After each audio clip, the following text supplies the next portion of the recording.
I worked mowing lawns. I bought my first road bike when I was like a sophomore in high school. It was a, Schwinn Latour, cherry red. It was nothing special, but at the time it was like, man, this is awesome. I have a road bike. I can bike to the next town. My name's Tom Beisel. I am the owner of Fit to Be Tried. I started the business almost 5 years ago. I opened in October of 2009, so I'm coming up on my 5-year anniversary. And I began my business across the street and since moved about 3 years ago into this location. My parents had a retail business growing up, and if anything, that made me want not to do what I am doing today. I grew up in retail with my parents. Went to school at the University of Minnesota for engineering. Found that wasn't a direction that I really wanted to go. Took a little time off from college to kind of get my bearings. Went back to a tech school to learn more of a trade, and got an associate's degree in golf course grounds management. Then kind of went into construction for 10 years.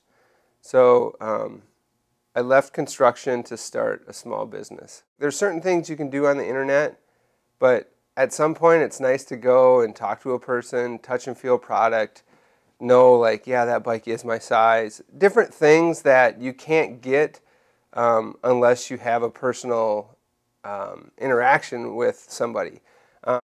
It's a huge challenge to balance family and work.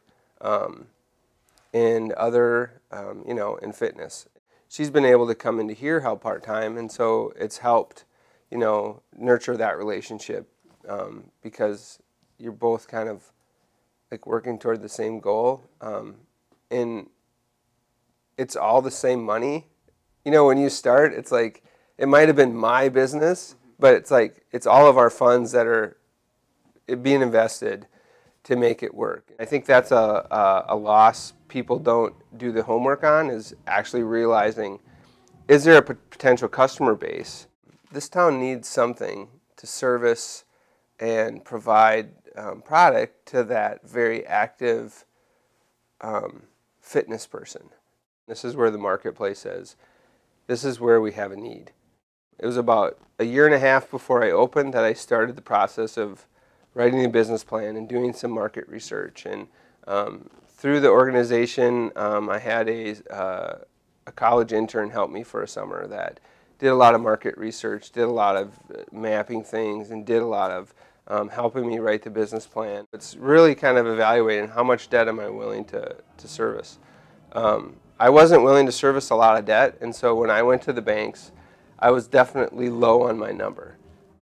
I always wanted to be in a position with whatever I borrowed, if I wasn't going to be able to make it, if I liquidated, I would be able to pay off the debt. A good question to a small business person or an entrepreneur is what would you define as successful? I wanted to have an impact on the community that didn't have to do with money. Being engaged in the local bike club, saying, hey, St. Olaf Cycling Team, I'd be happy to lead a gravel ride. Now that has nothing to do with you coming in and buying stuff from me. That's me being engaged with my community. So many entrepreneurs see the idea and don't take the time to really evaluate and do the homework to make the idea a reality. I think in order to be successful, you have to be willing to fail, or make really bad decisions that, maybe do cost you some money. Not everybody should be their own boss. We can be our own worst enemies at times. I'd love to do a lot of things differently. Would I have still done it? Yeah, I think so. I mean, definitely went through some tough years, but yeah, I definitely would do it. I really love what I do. Where am I going? I just hope to continue to grow as my business grows, to kind of do a lot more engagement type of business than just transaction type of business.